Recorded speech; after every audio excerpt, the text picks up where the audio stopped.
Hey everyone, it's Jason. Welcome to an unboxing for Black Rose Wars Rebirth. This is a standalone expansion. And I'm going to say it like that. It's in itself is Rebirth is its own game you can sit down and play. It is part of the Black Rose series, which there was a previous edition of. This is kind of a almost version 2 of it. Like they changed some stuff, they added some stuff in there, but the overall core gameplay and all the mechanics stay the same.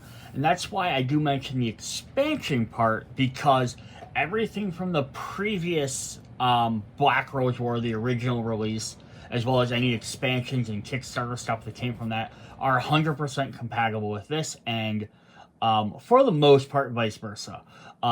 So you can take like all the characters and cards you use from that, the monsters, enemies, you can bring them into this game, or you can kind of work them back the other way. And you can mix and match the games kind of together. They have slightly different rules on how they play, the overall concept of how they play, but you can kind of mix some of that stuff together as well. So yeah, this is just kind of a more version. So I don't, unfortunately, as of right now, as of this video, I don't own the first one, although that's why there's no previous video for that. Hopefully, I'm going to try and pick it up, but, you know, being it's been out for a couple of years, it's a little bit harder to pick up. So the box here, first of all, is beautiful. This is a cool finish on this box. It's a really neat design. It's like rose design all the way around it. It's a 1 to 4 player game. So it takes about 90 minutes. And that's it's probably could be fairly accurate. Most games, it's hard to say like how much time something can or can't take. Obviously, learning games take a little bit longer once you get into the game, but there is also sort of a semi-time limit, because as you hit certain points in the game will eventually get to the end. And if the game is taking too long, you can always adjust those down. When you gain so many victory points, you can go back. So we do have a nice big old rule book here. Explains how the game is played. So what I want to do is, first of all, just kind of look through the components of the box, and then we'll kind of hop into what is actually what the game is. So while I'm opening up, what is the concept of the game is the Black Rose is a I don't even know how it's technically described. So there's the Black Rose Room. It's this room inside this magical lodge, which is a magical building that basically, as you set the rooms up, is different however you want. It's an ever-changing magical room. And different mages are trying to gain control of it. And the room and the lodge itself are testing the mages against each other to see who is worthy of its power. And that's the whole idea. So it's basically your mages are trying to vie for the ability to be like, hey, who can control this room or this lodge, the Black Rose power, for the next year, and then they have another battle later on. It's kind of a reoccurring thing. So it's the whole idea. So what you're doing, though, is you are playing mages, you're summoning spells, and using these spells to either attack each other, summon monsters, or you're trying to rebuild rooms in the lodge.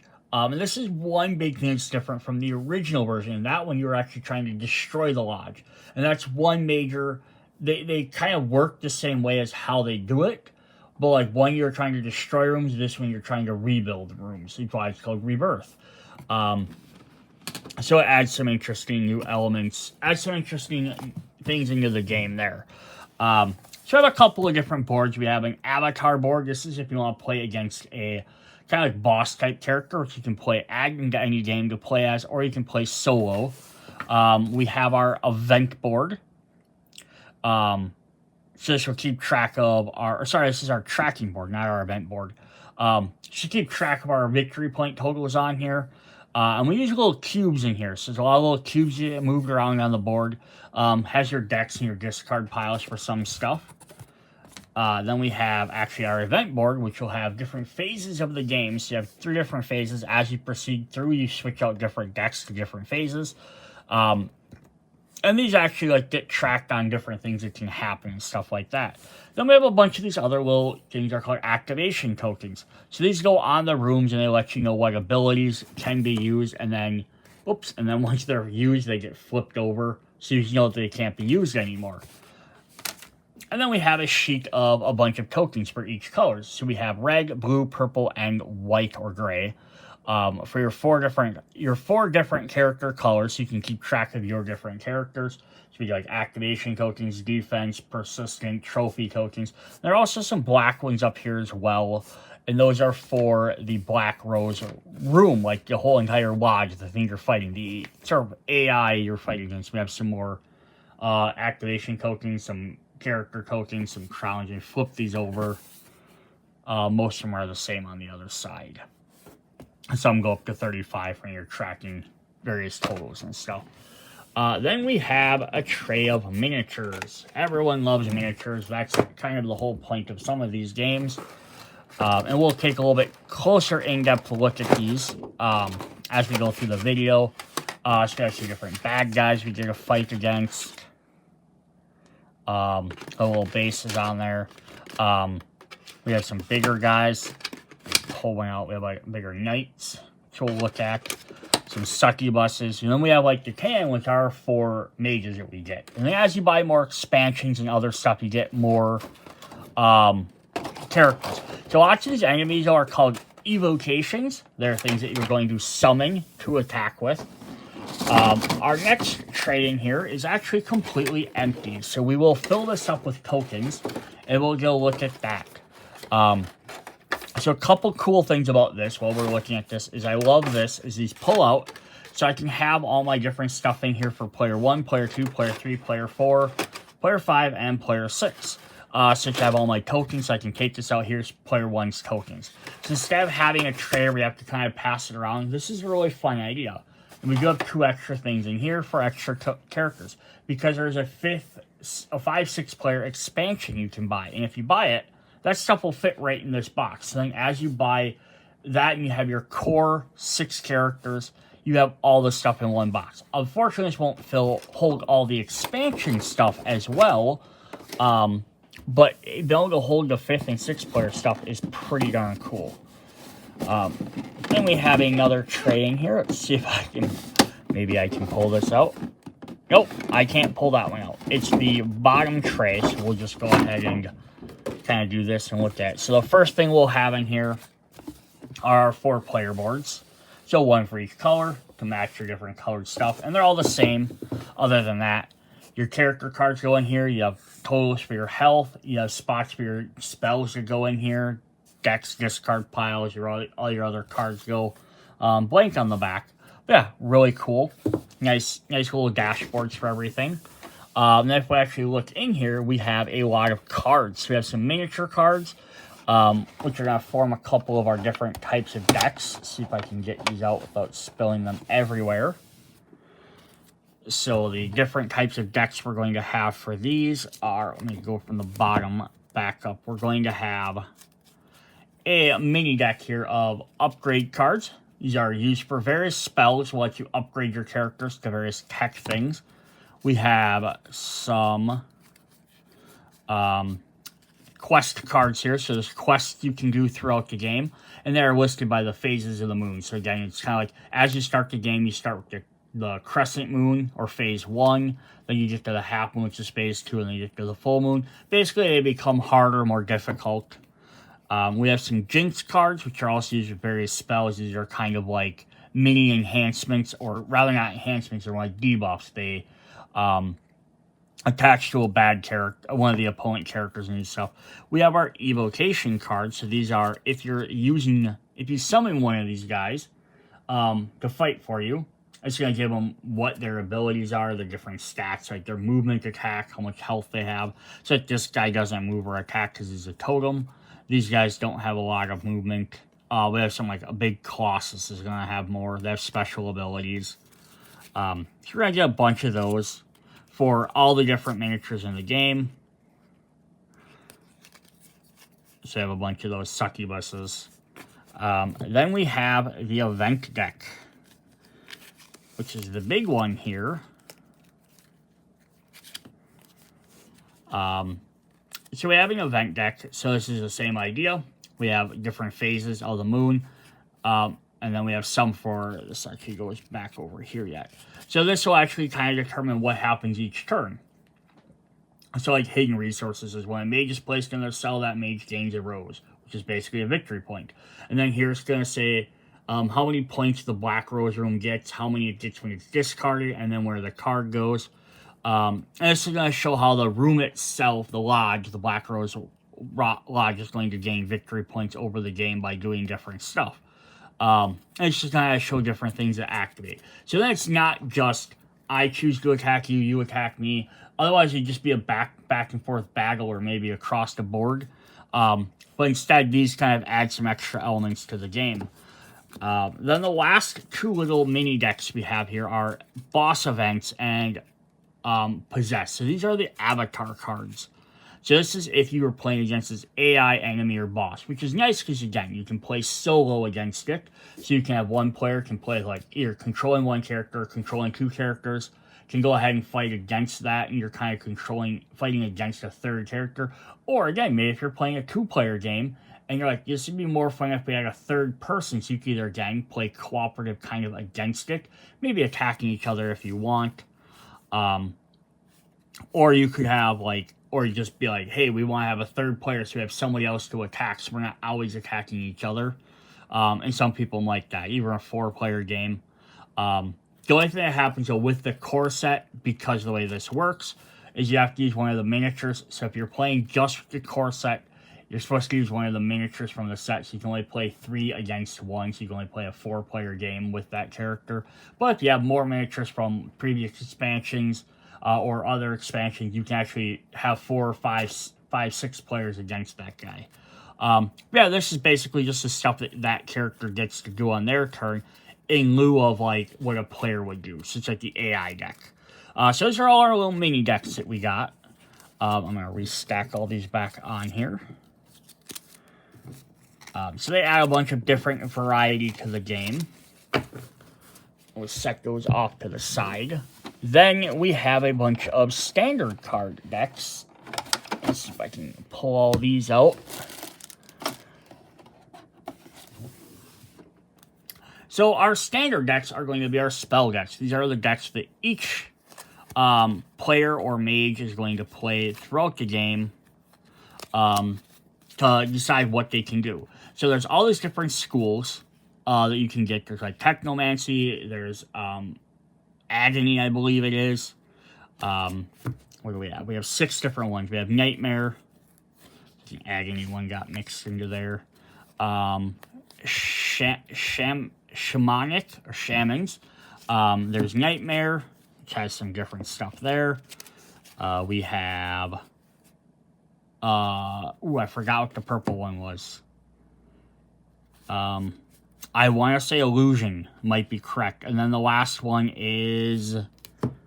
Green one was... Is it Alchemy? Might be Alchemy, if I remember right. Yeah, we have 6 different decks to play as. Each one has 3 copies of the same card. But then how these play is really neat. And we'll go into more in this video, in the videos, as how these actually work. But when you play them, you can either play the light side or the dark side. So they have different options. And then when you actually play them on your spell board here, you have different options. You have quick spell, which means you can use it whenever you want. Otherwise, you play spell 1, 2, and 3, and you play them face down. So if I want to use the light side, I play it like this, and then I flip it up, and now I'm using the light side. But you have to strategically plan ahead. Because you have to use card 1 before card 2 before card 3. Again, quick play can pop in at any time. So it's kind of neat because, like, if you're planning on, hey, I'm going to do damage to this guy, and then that guy moves away from you, then your spell might be wasted. But it kind of makes for a neat, kind of like strategic real-time game. And again, this pulls it away from just being 2 players sitting across from the table. I attack you, you attack me, I attack you. Because where you're situated on the board... and everything makes a big difference. And then each different deck does their own different type of thing, and utilizes different stuff. Like Agony probably does more damage. Shaman lets you summon the totems. So each one kind of lets you summon and do different things. Nightmares lets you summon the Umbras. And use stuff with nightmare effects. The Illusion one here lets you assign Jinx cards. So like the Sloanish Jinx, you get to assign that. The Technomancy one lets you summon cadavers, but it also lets you assign upgrade cards. So each one kind of has their own different things they do. And then again, if you have expansions or previous versions of the game, you can add more decks. You can only have 6 out at a time, but you can add them in there, swap them around to make new games. What is also really fun about the way the spell cards work is because I'm going to see if I can grab these in here and scooch these off to the side, is we have these big tarot cards, which show how each card works. Oh, it's Hex, not Illusion. My bad. But then each one has a starting grimoire. So 6 of the cards go into your deck, and they start your deck off. You can pick either one of which ones you want to do, and they show like what kind of symbol is on there ahead of time. And then as you play the game, every turn you draw 2 cards from your grimoire, your personal deck, and then you draw 4 cards from the spell books that are sitting out there, one of the 6 piles, and you keep 2 of those, you discard 2. So every turn you'll have 4 cards in your hand, but you're constantly adding 2 new cards to your deck every time, and you can pick from the same thing. So if I started with Hex, I can keep picking Hex cards, or I could start getting stuff from Alchemy and Technomancy, or 3 from Nightmare and 1 from Agony. And you get some different options to kind of build your decks up as you go. It also makes the game really fun because it's a deck builder in that sense. And there is ways to actually get rid of cards every turn as well, so you can do that as well. And on the back of each of these cards, they also explain kind of like what they do or how they all work. You see some have a little bit more text than others. The last one we have are Forgotten cards, which are special cards that you can't normally draw. Alright, so there are other small cards we have. Is each mage has they have 3 copies of each, but they have their own personal spell. So although everyone gets to share the main big ones, and you can always mix and match with every single guy, some guys play some better than others, or want to use certain spell books versus other ones. Each player has their own specific one. As the game goes on, you'll get to add more and more of these to the game. So like this guy likes to use the Jinx, so he's probably going to want to use Hex. This guy likes to use Nightmares and Umbras, so he's probably going to want to get more of the Nightmare cards. This guy likes to use Succubuses, which are in the Agony deck, so he'll probably use Agony, and this one likes Cadavers and Upgrades, so she'll probably use Technomancy. So each one kind of has a way they want to go, but that's what's also nice is they also have a flip side. So yeah, she's still gonna kind of use some of them. Like for her thing, he's still gonna have Nightmares. He's gonna have discard quests or jinxes. So they have some different options at least to do different stuff. So that's really fun as well. Then the last bunch of standard size cards we have are Forgotten spells. These are really powerful spells you can earn by interacting with the Black Rose War, by doing certain things. And they give you really powerful spells. As well as some of them will let you summon things like Ancestral Totem. And then as you buy expansions, when they add new and more cards that aren't in or monsters to fight, these cards will actually let you summon some of the more powerful monsters as well. And then the last card we have in there is the Possessed card. This is the Avatar card, so you know his stats if you're fighting against him. So those are our decks of cards. Then we do have our character sheets. So each one will have their sheet, which will just kind of show their different stats in there. Their health, their hand size, their attack amount, physical attack, their movement, and how many quest cards they can have. So they're all going to be fairly close to the same to each other because they're all starter characters. Then you get some of the expansions, they get a little bit more crazy. And then they fit really nicely into the board.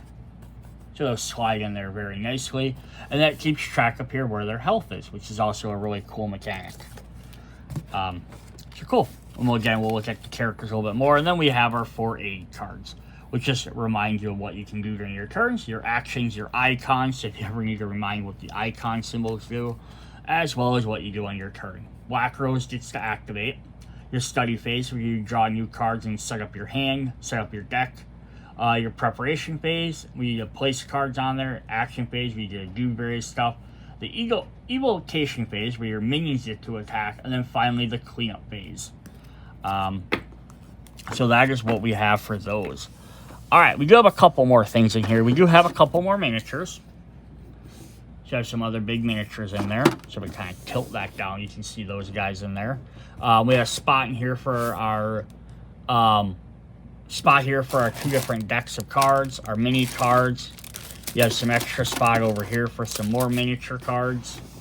So that way, again, you have the expansions, you can do that. Your oversized character cards, they go down in here, so these guys slot back down into here.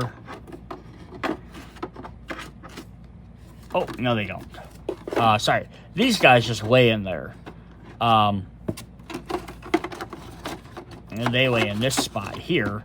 This is where your tarot-sized cards go for your like decks and stuff, so they can go down into here. What is nice though is there is a little bit of extra leeway room in all of these. So even if I take like a couple of my spell cards and I stick them in there, there's an extra little bit of room. So if you have probably, let's see if I can angle my camera so you guys can see what the heck I'm actually looking at. Yeah, if you have standard sleeved cards, I'm gonna just grab some here. It's like I have some regular sleeved cards. They will fit in here, so that's really nice. As long as you have fairly standard size, you don't have some overbearing size, you can sleeve all your cards and put them there, which is, again, a really great thing to do, which is why they also gave you extra room in here for more cards. Plus, they'll hold a couple of the things from the 5-6 player expansion. I don't know if they'll hold all the cards from all of the regular expansions for this game. Overall, so something we'll definitely have to come back and take a look at after we're done.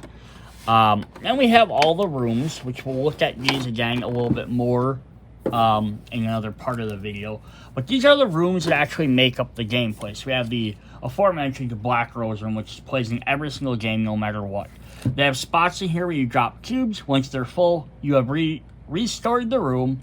Then you get victory points based on how many cubes you have. If you have the most cubes, second most, or any cubes at all. Then they flip over to the other side, and then it restores them, so they get cool new images.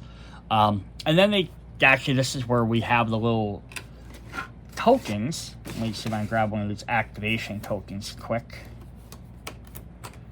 It's not going to be for the right room, but we have these little tokens that go on here. So here, normally, they're fine to be on there. But what you can do then is you can flip them to this side, and then once they're used up once, and they don't activate. You can't use them again until that refreshes. And part of this is also because it fits in to then go with the original game. So these work well with the original game, which didn't have some of these things printed on there. But we have 3 rooms for each color. So we have 3 blue rooms. We have 3 yellow rooms. And you can see how some have more spots than others. So like yellow doesn't have as many spots necessarily. We have some greens. Green only has 4. We have some reds. And they have different things. Like all the red ones inflict extra damage. But they don't all do the same thing. So this one's going to help you gain different abilities. The purple are going to let you draw extra cards. The cemetery is going to let you summon cadavers. So you also need here is, again, if you have more, some of the expansions have more rooms. Some of the, again, previous version has more rooms. You can also switch some of these out. Then we have 4 cells, which are basically like your starting location. So basically the board then just get built up like this. You just build it up with different tiles on the board, and your characters move around from area to area on the board, trying to attack and do stuff to people in other rooms, and it is a very interesting concept there. Alright, then the last thing we have for components is we have a ton of cubes. So we have 1 for each color: blue, purple, white, and red. So these are for your different characters, and again, we pop any of these out. So these are kind of neat because they're used in a bunch of different ways. So again, they'll be used if you start adding instability tokens to the rooms. They'll start taking up rooms there till they get filled. But then they also work for damage. So this is going to show who has done damage to a player. And then once a player is defeated, they get a respawn, so they get to come back. But based on who's done the most damage or who's done so much damage to them, that person gets more victory points. So it's kind of like you can get victory points by clearing out rooms or doing damage to characters. And then they're all limited, so you really have to kind of watch. If you spend too many tokens adding them to the board, then you might not have any to damage people. Or vice versa, you spend too many to keep damaging every character a bunch, you might start running low on that. Then there's some black ones that represent the actual Black Rose, which is going to be doing stuff as well. And then there's a couple that work for the one board to keep track of the moons going around, your different phases you're activating. Alright, so those are all those. And then we have a bunch of bases, which we're going to get these in multiple colors as well. So we have avatar bases for our characters. So they have a little wizard head on them. And that's just so we know who our wizard characters are. So let me grab one of those quick.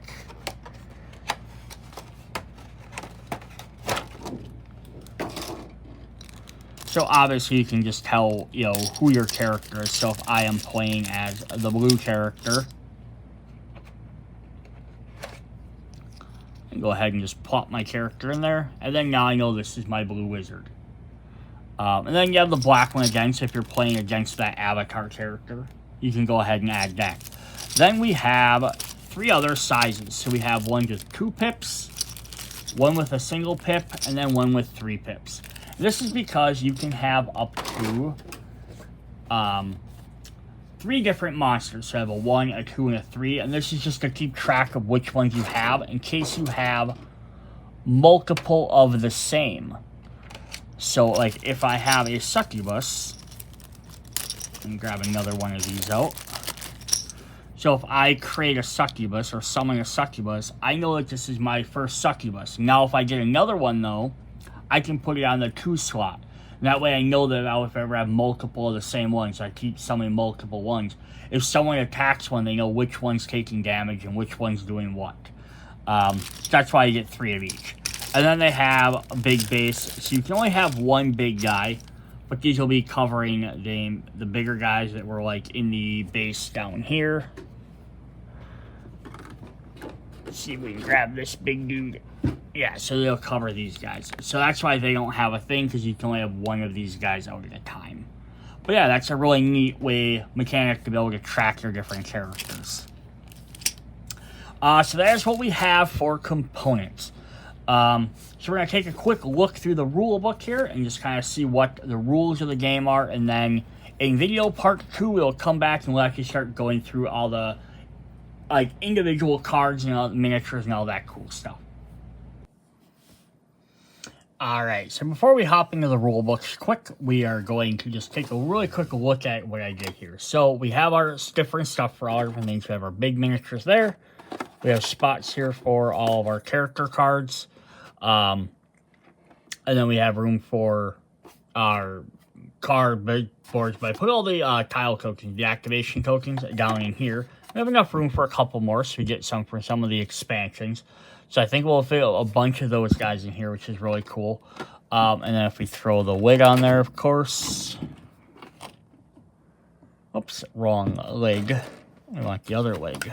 Yeah, we got to put the boards back in there, put the big boards in here as well, and they'll store, and then there's a little bit of extra space in there for the second and third player expansion, which once we do the unboxing, we'll come back and take a look at how that all fits in there. So that slides in there nicely.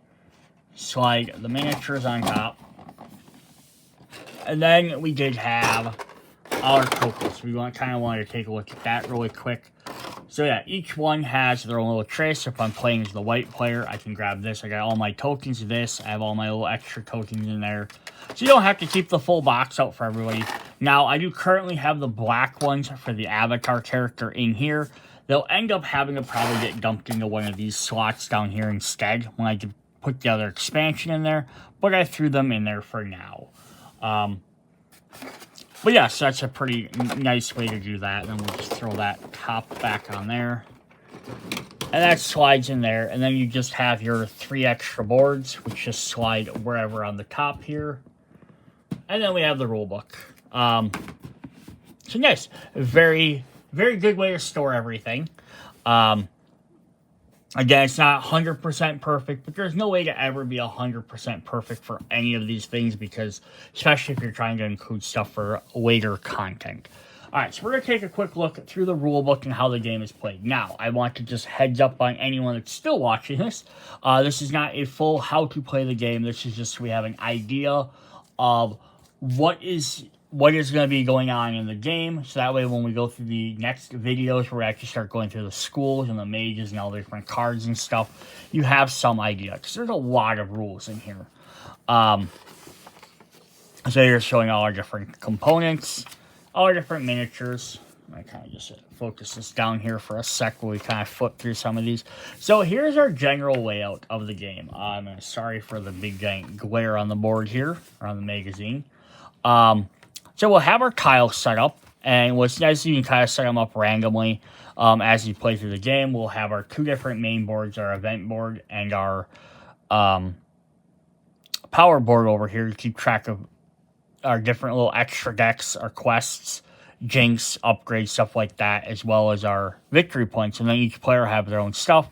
You'll have your 6 schools down here, which you just set nicely on top of the tarot cards, which is really helpful. So you can kind of see what's in each one without having to know. So you have the backspace down. And then you just have to have all the kind of miniatures and everything kind of off to the side. So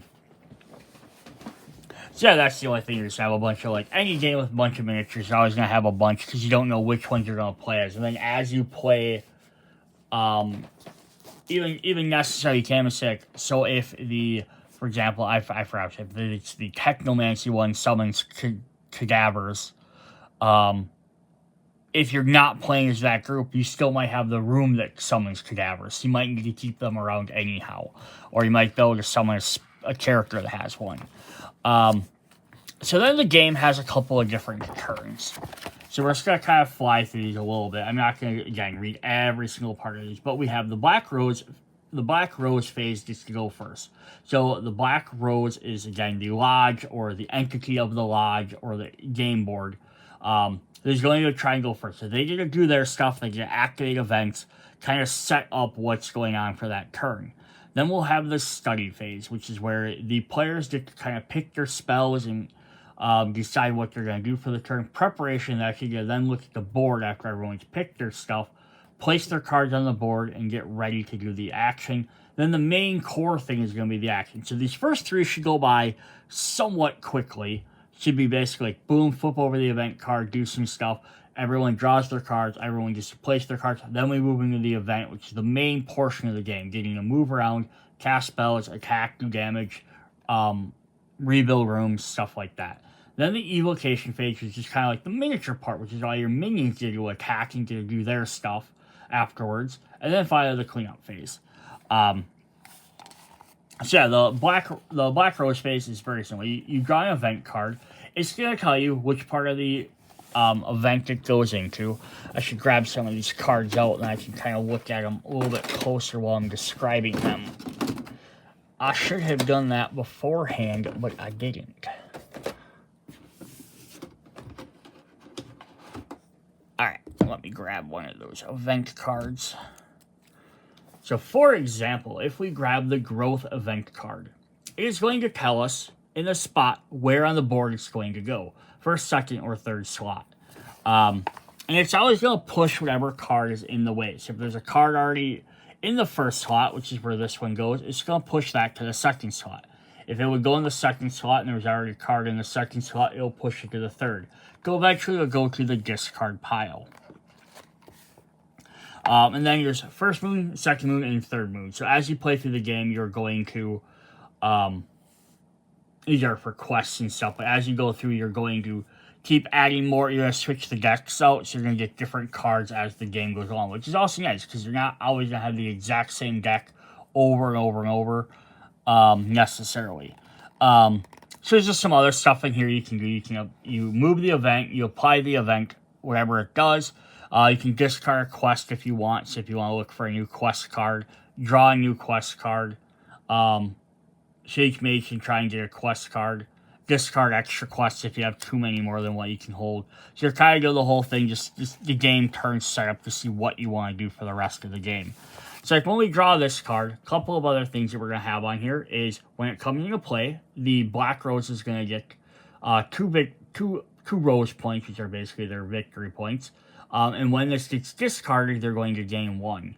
This is nothing you can really do to help that. It's going to come into play, it's going to do it. It's going to go away. This is how they gain stuff without having to directly attack and defeat things. Because, again, they're not moving around the board attacking things. And then it says, when a mage activates a green room, they gain, the Black Rose gains 1 rose. So, basically, while this is happening, you're going to probably not want to activate green rooms during this turn, or while this is up. So, it kind of limits what you can do. Makes it a little bit. So let's do another one quick just to see an idea of what a different card does. So we have a first one here. So this one's hidden resources. When a mage is placed in their cell, so that means they're defeated, that means gains a rose. This also has the crown. So the crown is basically the first player token, and there are various things that will refer to whoever has the current crown. So that means the next time around, so if you have 4 players, you have player 1, 2, 3, 4. Player 1 starts the crown.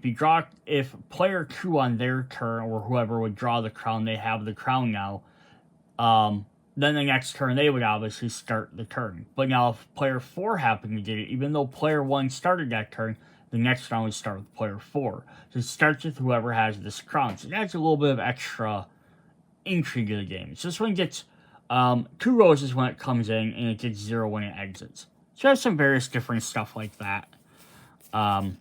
With that growth, but this one you gain 1 if they activated green. Tribute of the command. At the start of the action phase, in player order, each player may suffer 1 damage from the rose. If they do, choose 1 minion of any space that evocation activates under their control. So basically they can do is they can take control of one of the little minions for an entire turn if they're willing to take a point of damage. So yeah, very interesting different stuff that can pop up with that. So here's showing off the different parts of the event board. Just where your main deck starts, your discard pile, where everything moves. D is a slot to store your extra Black Rose damage cubes. E is your quest discard pile, and F is a slot to store Mage trophies. So as the Black Rose defeats characters, it gets your trophies to keep track of for extra things. And it's just the anatomy of an event card. We kind of just went over that. So I'm not going to go too much into it. It says, the event cards represent influence of the Black Rose during the battle between mages. These cards are divided into 3 decks, each corresponding to a moon phase. Their effects will either be positive or negative, as the will of the rose is unpredictable. So I like that it's not just bad card, bad card, bad card, which is fun. Then we have quest cards. Quest cards are divided into 3 moon decks, each of which contains all the challenges mages must overcome in order to earn rewards from the Black Rose, and prove themselves worthy successors of the Grand Magister. Quests become increasingly difficult to complete as the moon progresses, while the rewards improve. So if we look at a quest card, so this is one of the middle ones, the phase 2s. So we have Emerald Star. After resolve a lightning bolt or crystal ball spell, which I'll get to what those are later, while you are in the green forge. So this would be the green tile that's called the forge. So you have to specifically get to that room and then activate one of those 2 spells. And if you do, your treasure is you get to draw 1 quest card. So yes, you get a different quest. And then you have 2 rewards down there at the bottom. Oops, we got that. So yeah, then we have like kind of the anatomy there. Title, task to be completed is B. C is the quest effect. If you get it. D is the power points rewarded, and E are the cube slots. So there are some that require multiple things to be done. Let me see if I can find one of them quick. So here we have Shattered Illusion. It says after resolve a blue effect, so blue card effect, or blue room effect, place 1 cube on this card. The first time you do it, reveal this card. So the first time you do it, you have to reveal this card to show up what it is. Everyone knows you have it. But once you complete it the second time, you get your reward. It says place within one space, you place an instability tube and then place one instability tube.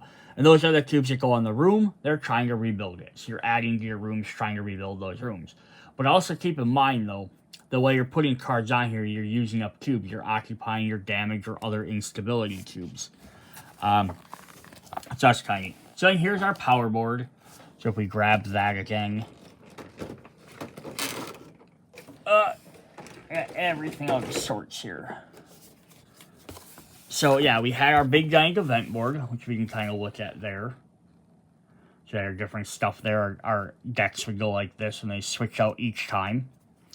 And then we have our power board. So this will keep track of our quests, our various other evocations. These are like the minions we summon. And then these two slots are for extra things. Jinx or upgrades, or if you have something else you want to swap slot in there. Then here are the victory points. Now we have 3 stars in here. So it's basically as you hit each one is going to trigger when the moon phases switch over to different things. And we have the 3 little colored tubes for that. So it's like when you hit 18, then you switch to the next. When you hit 6, you switch to the second phase deck. When you hit 18, you switch to the third deck. Because again, they'll kind of have the little colored symbols on there. So we have bronze, and then when we get to the second one, we go to the silver, and then if we get to the last one, we go to the gold ones. And then the last one on 30 down here is the final one. So if you get this enters into the end game. And what's neat about the way the game plays is because you can actually then later on take these cubes and move them to different areas on the board. So you could have your first deck end at 10, and you could have the next one end at 16, and you could have the final game end at 32. So you can change them around to like increase or anything, or you can move them all the way back. You can have 5, 15, and 25. And have the game end a little bit quicker. So there's a neat little concept there as well. And I'll use those 3 little extra cubes there to keep track of where the points are, so you can see them on the board if you move them around. So that's a really fun thing there. So power points and moons. It says the game pace is set by passing the 3 move phases. The current move phase is indicated by a power token furthest ahead on the power board, whether it belongs to the Mage or to the Black Rose. Based on the current moon, the event decks and quest decks change. So you hit 6, I just kind of explained that.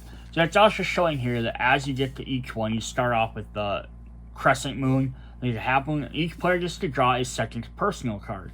So you start with 1, you get to draw a second one, and then when you hit the third one, you get to draw your third card. So it gets your character a little bit more powerful as well. And then here it's showing what happens. So as soon as purple moved to this phase, then you swap all the decks out. So yeah, very, very cool, very interesting thing. Then we have the study phase, which is part 2. So during each phase, each mage draws spells from their grimoire and from the library. So each base has their own grimoire, which is placed face down in the left slot of their mage sheet. Available spells are drawn from the grimoire, along with new spells which are drawn from the library and placed in the mage's hand. The mage's hand size limit is shown in their mage card. Whenever a spell is to be discarded from the mage sheet or the hand, place it face up in the owner's memory to form a discard pile to the right of their mage slot. Whenever a mage is drawn, is to draw a card from the grimoire is empty, to shuffle their memory back in the discard. So here's the deck building aspect. As you play through, you get to draw things. You start by drawing 2 cards from your grimoire, add them to your hand. Then each mage start, the first mage draws 4 cards from any school of magic from the treasure library. Add 2 to your hand, then add the other 2 to their discard piles. So it's kind of neat. You get 2 cards from your deck, you get 4 brand new cards to choose from, you keep 2 of them, and then you get discard the other 2. So then you still got a hand of 4. Will be 2 cards you already had, 2 brand new cards.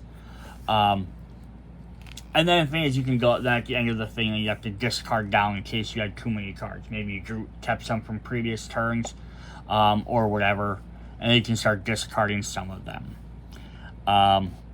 So on our tarot card, we have some schools of magic names, keywords, and rules and keywords for the spell school, if you want to know. Elements found in the spell cards.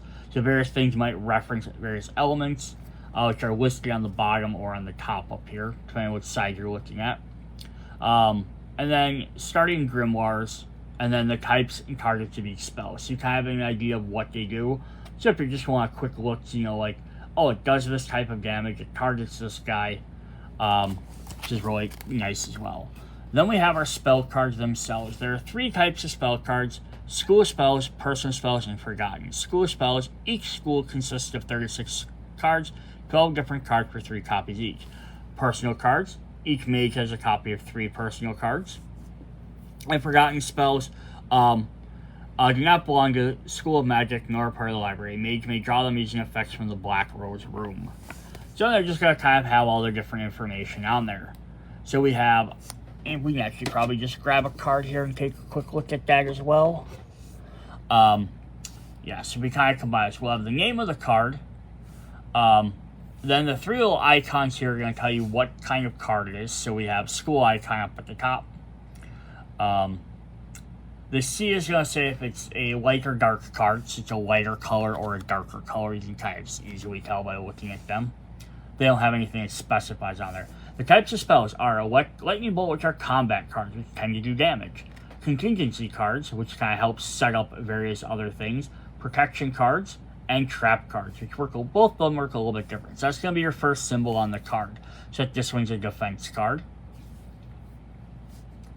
Then E is the element. Elements of spells specify situations that might occur during the game. So various things might reference if you're using air, earth, fire, water, sacred, profane, magic, or all element cards if needed to cast or choose an element. F is the target. So it's going to show who it targets. So like this one's showing it targets a mage within 2 spaces. This one's saying it targets self-mage. This is a protection spell. If it has a little asterisk, it can target anyone. And then the instability icon in the middle, if it has one, it'll add the instability to you when you play it. Not every card's going to have one of them. Trap and protection spells work a little bit differently, just because they usually have this extra bar, which is what we're seeing right here, which says this is the condition of a trap. If you suffer this, then you activate it. This one says if you're defeated, then you activate it. So traps are like your regular spells, your combat and your contingency are stuff that you're doing on your turn. Combat does damage, contingency does other stuff, but there are things you're trying to do on your turn to like actively do stuff. Traps are waiting for someone to do a specific thing, and then protection spells are kind of the same way. Protection are usually if you're taking damage or you're doing something targeting you. Traps are if they're doing something else. Like if a mage enters one of these rooms, you do this thing. You set a trap in that room. There's our 6 different spell groups. Various stuff on the effects.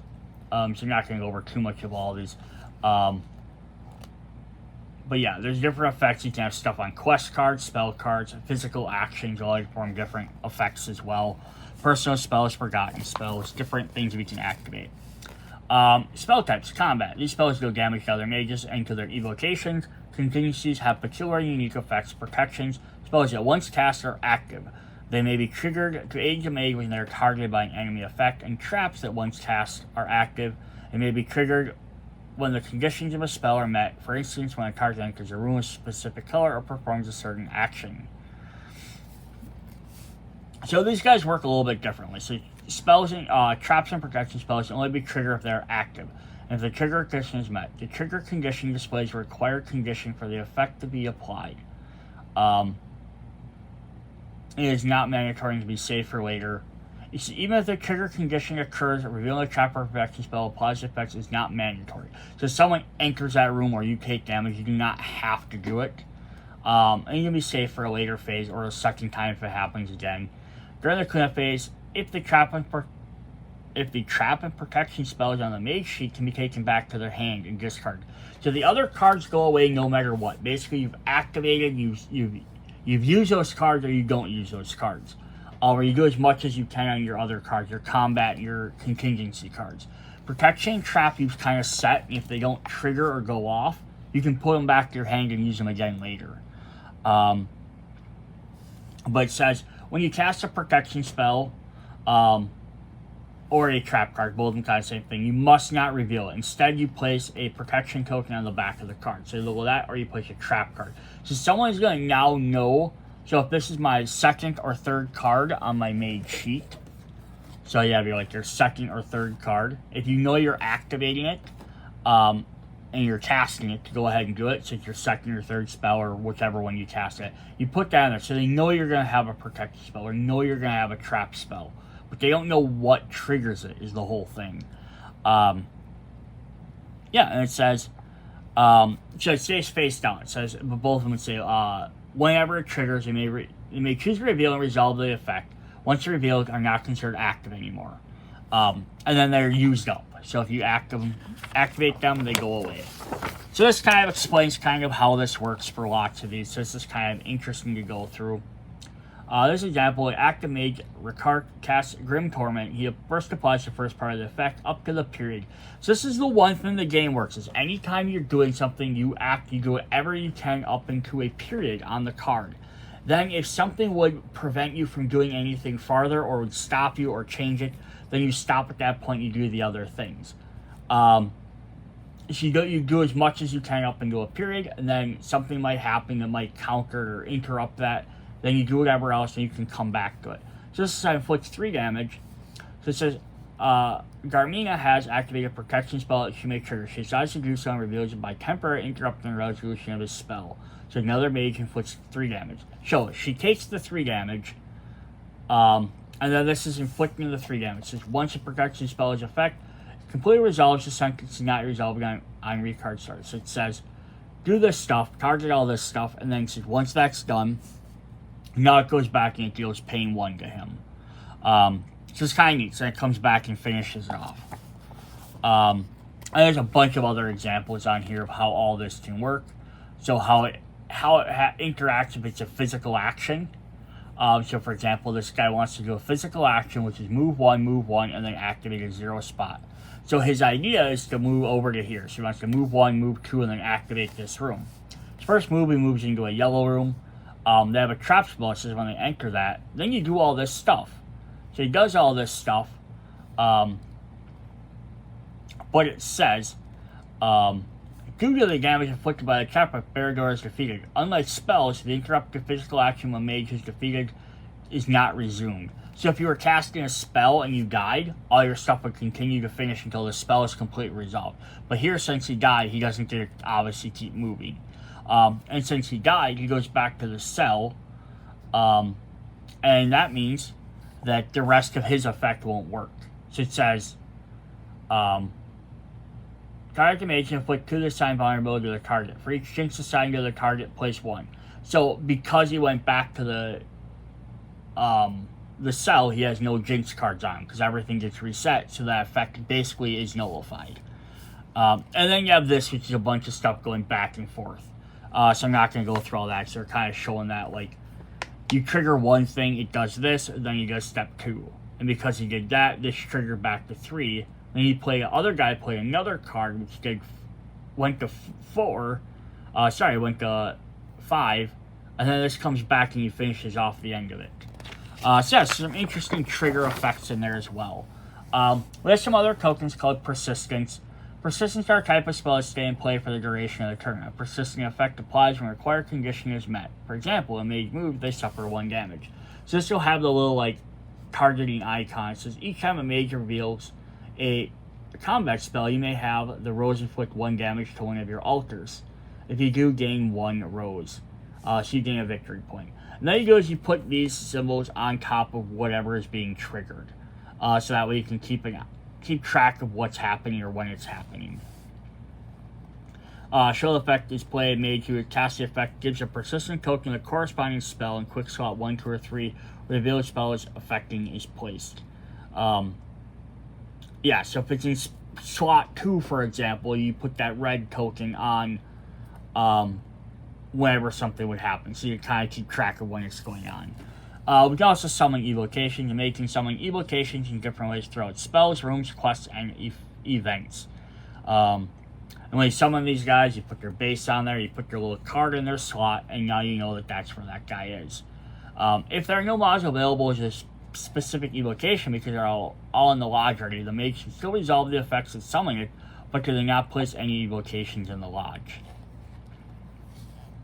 Owners and controllers never made summons an evocation. They're considered to be that owner for as long as that model is clipped to the base of the same color as the mage. The ownership may never change, but the controller might be. You might be able to control it for a turn. And there's a little brief thing on how their cards all work. So they have name, they have archetype, which sometimes will be referenced. They have their special abilities. Then they have their speed, which is how many spaces they can move. Strength for how much damage they do, and then how much health they have. It's very simple. Alright, then we get to step 3, which is the preparation phase. In this phase, each player plans their strategy for the next phase in the action phase by arranging their spell cards and placing them face down on the mage sheet. A player must place a minimum of 2 spells, but up to a maximum of 4 spells can be played. So, they're going to play their spells on here. You can play 1, 2, 3, or 4. You can play 1 quick spell. It says each mage may place a card in the quick spell spot while the rest of the cards are placed in the preparation. So you do not have to play a quick spell if you do not want to. Same way you don't have to place it, but you have to put it in 1, then 2, then 3. And that's how they will activate during the game. Mage knowledge with their ready spells and only making sure not to flip them or rotate them. So you can look at, see what it is, but you can't flip it to the dark side or the light side if you didn't like what it was. So yeah, by placing them is crucial to determine which order which your spells will be activated during the next phase. Alright, and then we have our mage card, which kind of basically just the stats there. Health value, hand value, so many cards they can hold, strength value, amount of damage dealt performing physical attacks, speed, number of move 1 effects they can do with a single explore action, and maximum quests. They have G for their trophy slot and physical action tokens. There's the mage board, which tells you where to put all your different cards. Alright, what can we do on the action phase, which is the main core of the game? During this phase, the spells you prepared in your 2 physical action tokens help you gain power points, I keep calling them rows, deal damage to other mages, place instability, and resolve actions. First thing to do is basically to check the events placed on the board applied to the action phase. Then, in order of play, each mage perform their activation. In an activation, a mage must perform 1 or 2 actions chosen from those listed in the box on the right. A mage may perform at least 1 action as long as they can. After they've performed 1 or 2 actions, the mage on their left performs actions. Continuing clockwise, each mage performs actions until all mages cannot perform any more actions. Normally, a mage can perform a maximum of 6 actions per action phase, up to 4 spells and 2 physical actions. So, what this means is you do not have to perform all 6. So if you only play 2 spell cards, you're only going to be able to do 2 actions. If you have 2 physical tokens that are ready to go, you have those 2 as well. But there might be something that might have on a previous turn or someone else during their turn. Like you didn't use a spell on your first turn and 1 physical action. They might do something that cancels your other physical action or shuts down one of your spells. So you might not always have you might not be able to activate everything. Alright, so there's that. And they're showing like if you use action versus not use one. So what can you do with your actions? Must perform 1 or 2. To perform a physical action, a mage must exhaust an action token. A physical action is considered a group of separate and different effects which are available, whichever the order of the mage prefers. To explore, move 1. You can perform the effect number equal to your speed value in a single move, separated by a period. If a different effect, you can use all of them, you cannot use different effects in between them. So you can move to an adjacent room, then move to another room, then activate your in, or you can move to an adjacent room and activate your room, or you can activate your room and then move again. But you can't move, activate, move. We have physical, you have fight action, perform a physical attack with 0 range, deal damage equal to your mage's strength. Or you can activate a room. You can perform a physical attack, then activate a room. So basically, as long as you do anything, you can activate a room. Or you can activate the room, then perform the physical attack. Command, choose one of your evocations and activate it. So instead, it gets to do something. Or cast a spell. Reveal one of your ready action spells. Activate it if it's trap or protection spell. You're considered the caster of that spell. If you reveal a spell as instability, do that. Otherwise, do all this stuff. Otherwise, you have to cast Quick Spell or the lowest number slot that's already been activated. And then finally, we have Momentum. Choose one of your ready spells and discard it to your memories. When you do, you may move 1. So if you want to discard a spell to get an extra movement. Alright, then we have the Lodge. There's the 4 cells, which are your basic starting rooms. All this effect in here, just to boil this right down, basically means if you die or at the start of the game, you go back to your cell room. You cannot be targeted while you're in there, but on your turn, you have to leave. Whether you perform a momentum action by discarding a spell or explore action to move out. So you have to leave the room. It says you can also resolve the effects of any trap protections if they're triggered. But that's all you can do. You can't cast spells. You can't do other things there. And nobody else can enter the room. So they can't. So someone can't stand outside the room and cast spells on you while you're in there. Then we have all the different spells. You have all rooms. You have all the different colors. So they have different notifications on each one. They're going to have power points on the bottom here. Show your how many points you gain if the room gets filled up. Instability slots. Instability resistance. A room where all the instability slots are filled is rebuilt during the cleanup phase. Note the destroyed room effect, printed effect may be used more than once each turn, even if by the same mage, as long as they're in separate rooms. So, well, as you have this on here, you can keep using this effect over and over and over as many times as you can do whatever it's in there. A rebuilt room, with color icon name on it, puts a corresponding activation token available side up on the top of the room where the name is. So once you flip this, instead now you get this token on the healed side. Once you activate that token, it flips over, cannot be activated again until the cleanup effect. So destroyed rooms can be used multiple times, but once it's been rebuilt, it can't be used as often, and it might be potentially a different effect as well. Cool. So we do have one extra little symbol in here. It says the crown. Must be read to throne room. So we have a purple room, and we have a little different one with a crown in there as well. Otherwise, yeah, it's green, blue, red, all that stuff. Yeah, targeting effects. We're not going to get into too much detail on this right now. It's just going to show what it targets. So you have self, which is just the little mage symbol by itself. We have a model. Any model of yourself, and if it has a number after it, it's how many spaces away it must be. So like 1 space away. If it has a mage model, it has to be specifically targeting a mage. If it has the little double A icon, that's specifically an evocation. If it has a hex on there, it has to be a lodge in the room. If it has a star, it has no specific effect. And so there's some that target there, some that target there. Line of sight, you just have to draw from room to room. So it has to be able to go from one side to the other. So you can't just run through. So it's line of sight through each different hex on the tile. So if we grab 2 tiles here. So it has to be like through one of the exits. So it's diagonal or up or down. But you can't go from here to a tile up farther. So if this is there, then you can go up and down. It doesn't matter if there's cubes there, whatever. There's always an open side on every single one of the tiles. There's never anyone that's not blocked. There's also the effect of a dummy target. It's possible to choose the dummy model as a target of effect that targets models.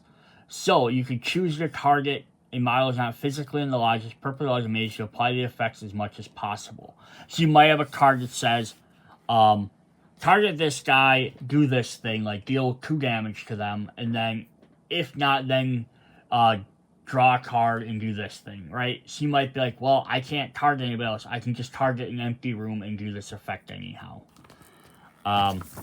Cool. Instability tokens. So spells with the instability symbol on the center of the card are so powerful they can create instability in the room they are cast from. A mage reveals one of these spells must first resolve the effect, place 1 in there. So, like this card has in the center, has that little black tube. That's an instability tube. Some effects may convert instability cubes into one color or another. Converting instability cube up to a maximum of opponent's instability cubes indicated by the effect, and replacing it with many of your cubes. So this is a really also cool effect. is even though someone else has been playing a bunch, you might be like, oh, I managed to just leave that room alone. I can't do anything. No, because you might have a card that lets you turn their cubes into your cubes, which is a really cool thing. It's just a really neat way to be able to do that. Same thing with damage and defeat. You can do a bunch of damage by putting... Every time you do damage to a mage, you put one of your cubes on their thing. It's going to keep track of that. Resolving the defeat of a mage. You should have various stuff. I just want to go through all. They get defeated. You finish up stuff. Remove all evocations aside your defeated mage. Resolving effects, removing them. Place the mage in the cell. And then you do this. Is you count up the number of damage cubes on the defeated mage. And you get power points for follows. You get 5 to the mage or the Black Rose if they inflicted all the damage. 4 to the mage who inflicted the most but not the only damage. 2 to the mage who inflicted the most damage besides the first ranked one. And then 1 to any remaining mage. But if any mages are ever tied, then the points get reduced by 1. This works the same thing, basically the same idea for like the instability one. Unless specified effect, mage and their evocations are immune to any effects generated by game components owned by the mage that inflicts damage or converts damage to themselves. So basically, if you target a room and it says deal 3 damage to everyone in this room, it will never deal damage to you or your characters. So pretty simple there. So here's just kind of showing how that all works. You finish it off. So in the end, they both had some each. So blue had the most, so they got 4. This guy had less, red had the most, so he gets 4 points. And he gets the trophy for beating that guy. And then this guy gets 2, because he had the least amount. And then you finish off whatever effects they are. So this is another one showing off if you have a bunch of different characters. So the Rose actually had 4, so they get the trophy token and they get 3 points. Because this guy also had 3, they tied. Because normally they have 4, so they each get -1. And then he gets 2 for having the second most. And because that guy had 1, he at least gets 1. So sometimes at least doing 1 damage or doing 1 instability token on a room can at least get you a little bit of points. Alright, then we have step 5, the evocation phase. During this phase, all evocations in the log activate. First, all evocations owned by the Black Rose activate. Then, play in order, each mage activates all their evocations one at a time in any order. When all the evocation mages have been activated, the mage on their left activates all theirs. Proceed clockwise until they've been done.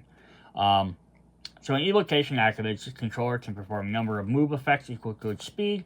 Each move is separated by a period, is a different effect, and the evocation uses either all or some of them, but cannot use different effects between them, so same as anybody else.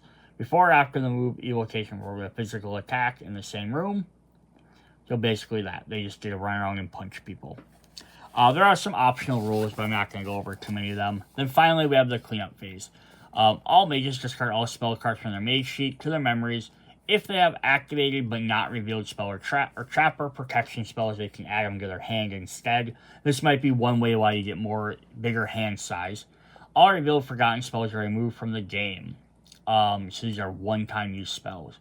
All mages then discard each persistent token. All evocations become available again. To turn the card up. And by available, that just means they are ready to be used again for the next turn. So basically, like, you kind of like have to... I've exhausted these guys, so you know you've activated them for the turn. They just get ready to be used. And then reflip over their physical activation. So basically, reset everything. Then trigger cleanup effects if there are any. Then check if any rooms must be rebuilt. Assign power points to the mage who contributed to rebuilding the room based on the ranking showed on the banner. So, they're going to show a little banner on there. Let me grab one of these. So again, sacrificial altar, it'll have 4, 2, and 1. So whoever has the most cubes gets 4, second most gets 2, everyone else gets 1. So kind of like defeating guys as well.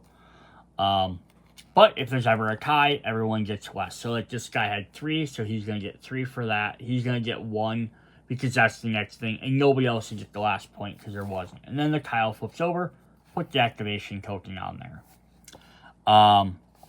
Check if the mages or Black Rose power token has surpassed the moon tube, and then reset that board as well. Each mage keeps all cards they have in their hand until the beginning of the new game turn. End of the game. Game ends and all mage. When the game ends, all mages count their power points to determine the new Grand Magister of the Order of the Black Rose. The Black Rose's winner, she decrees no participating mages worthy of the title. In addition to the power points indicated on the power board, each mage adds the following bonus points related to quests, trophies, and crown tokens. If a mage in the Black Rose exceeds 35 PP, flip their token over. So the board only goes up to... Oops, knocking cards over. So the board only goes up to 35, but for some reason you never go higher than that. You just flip your token over and then start back from the beginning, and then you have to count. Solve quests. Each mage counts the number of solved quests they own. Check the following table to find out how many they get. So the person the most gets 4, second place gets 2, everyone else gets at least 1. Again, ties, everyone gets one less point. Trophy tokens. Each mage in the Black Rose count the number of trophy tokens they gain by defeating other mages. It does not matter whose mage tokens they are, just the total amount of trophies they obtained. Again, first place gets 4, second place participation. And then whoever has the crown at the end of the game also gets 1 additional point. So here I have an example. Is at the end. They had plus 35. So it's like, if there's tied for first place, who has the most completed quest wins the game. So yeah, we have some different options there. See, they have some extra tokens in there, which is kind of cool. So that's basically how the game ends. The last thing we wanted to just do a really quick look at, we'll look at more when we talk about this in a extra part of the video, is the avatar. So this is our AI mode you can play. So the avatar is an artificial intelligence to be used in any game of Black Rose Wars Rebirth, replacing a human player or making the Black Rose a more challenging rival. The avatar can always use to play a game in solo mode. Avatar will behave exactly like a mage, following most of the regular rules they have placed at the table as if they were a virtual player. Yeah, so it's not a model, but only represented by a game in the lodge. So they're gonna have a little bit different setup. They're gonna set up their board. They have a player card. They have their own personal spell deck that they get to use, and then they play the game basically the same way. So they have a little special event deck they switch out. They have different spell cards they switch to as the game goes on, so they get more and more powerful. Which says Black Rose phase, study phase, and preparation phase resolve as normal. Avatar does nothing unless otherwise indicated by a specific thing. It's active phase. They're gonna flip over one of their cards. They're gonna tell them what to do. They have a command deck which will explain to them how to do their stuff. Yeah, that's basically their whole thing. They have a lot of other different little mechanics and stuff as well. They're not gonna go over in too much, but yeah, you just play as them. They have a little bit AI tells them how to who they target and everything. And how their different cards work to tell them what to attack. They have on their card, it's going to tell them, for example, this is going to say use command Q. They're looking at command Q, it's going to tell them which one to attack. So they kind of have on there. So you don't know every turn they're not going to necessarily attack the closest guy every turn. And then they have layouts if you want to play a 2-player game. Here's a different layout for the board. So there's some different stuff there. And then if you play a 3-player game, they have a different setup for that instead. Just different idea of how you can set up the boards. That is what we have for Black Rose War Rebirth. So yeah, come back for the next couple of videos. So I'll take a few to get through. So we're going to go through all the school cards. We'll go through all the quest, event, all that stuff. We'll probably go to school in one video and then do a bunch of the other ones in the rest. We'll probably include the upgrading Jinx card at the schools, because that's where they go through, look at all the different miniatures. So I hope you guys check back in. And then we have a bunch of expansions to go through. We have some regular retail expansions, plus we have some Kickstarter stuff as well. So that'll be a bunch more videos to see as well. See you guys later. Bye.